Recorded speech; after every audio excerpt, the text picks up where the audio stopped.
the earth, expressing the existence of God. I don't have the time. I'll preach the rest another day.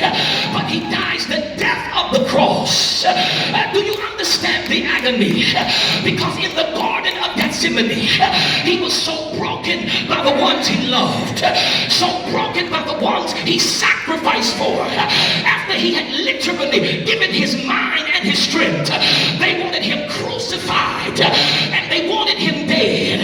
The weight of his experience was so overbearing that his mind went into a cataclysmic shock. There was no repairing. His spirit was broken to the point that his mind, flesh, and spirit collided together, moving him into hemohydrosis, to where his sweat became blood.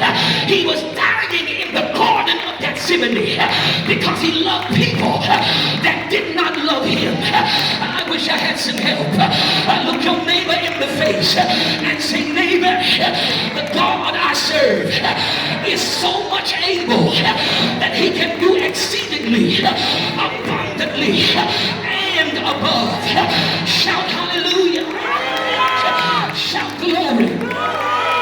He was wounded in the Garden of Gethsemane, and then they took him and they beat him with a whip. You know the whip, the horsehair intermingled like a rope. They sharpened the bones of sheep and the teeth of goats and glued it into the weave, and they put small metal balls into the rope, and they beat him until the sinews on his shoulders opened up and blood went down his back. They beat him until pain hit the metatarsal nerve, causing his body to echo with the pain of brokenness. And then they blindfolded him and they took time punching him in the face, saying, prophesy to us and tell us who did it. Then they took the 3 to 6 inch long thorns and made a crown a size too small and forced it over the sinews that covered his skull. You're a king, you need to wear a crown. Come on, musician, I need some help here. Lady Brooks, I'm out of here. Look your neighbor in the face and say, neighbor, he died the death of the cross. I'll stay this level here. He died the death of the cross. They put him in the grave, and at the moment of death, can I preach it like I feel it? Can I preach it like I was in Ohio? Can I just preach like Brooks was here? Look your neighbor in the face and say, victory is coming my way. It's already mine. I feel the Spirit of God. Lift up your hands and shout hallelujah. Bless his name. In the moment of death, Jesus' heart stops beating. His skin gets light and gray in color, and all of the muscles in his body relax.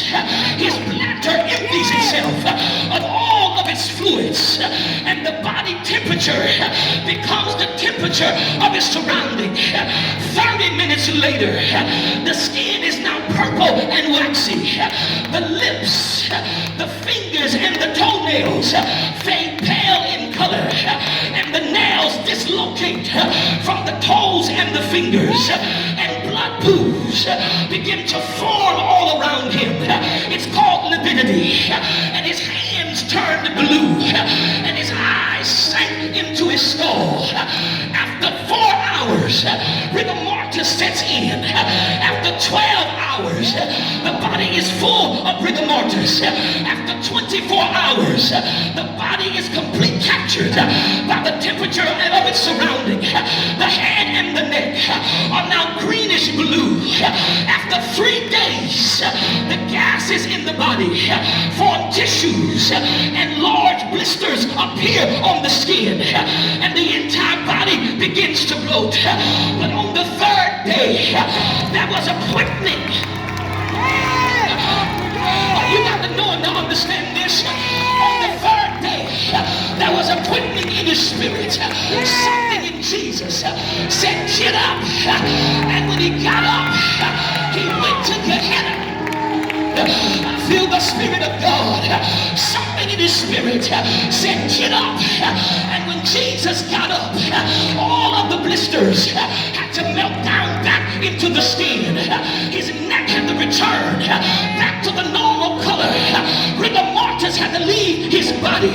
The pooling of the blood had to find its way back to his veins, and his skin now is back to the normal color. His bowels are now healed and complete, and oxygen finds the heart, and the marrow in the bones began to reappear and send oxygen to the lungs and energy to the heart, and the heart began to pump, and his eyes opened up, and when his eyes opened up, I heard him declare, death is swallowed. Victory. I'm out of here. But look at your neighbor and say, neighbor, victory has a big mouth. I rose to tell you that when he got up, according to the scripture,